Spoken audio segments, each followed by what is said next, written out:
আমরা দুঃখিত, আমরা সঠিক সময় খবর পাই নাই।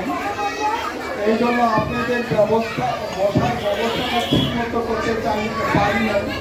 সেই জন্য আপনাদের কাছে আমরা ক্ষমা প্রার্থী। হঠাৎ করে প্রোগ্রামটা হওয়াতে এবং মেডিকেল টিম এখানে এসেছে, ওনাদের আমি আন্তরিক চেম্বার সিস্টেমের পক্ষ থেকে আন্তরিক ধন্যবাদ জানাচ্ছি।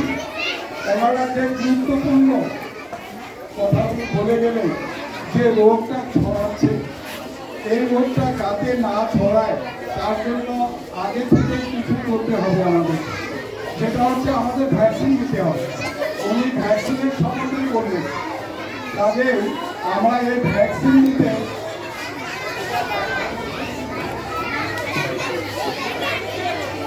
আমি ঠিক জানি না এটাকে থাইলেরিয়া রোগ বলা হয়। এটা উনি যে বলেছিলেন যে পুরুষদের পায়ে হাতে হয়ে থাকে আর মহিলাদের বেশিরভাগ স্তন আক্রমণ করে।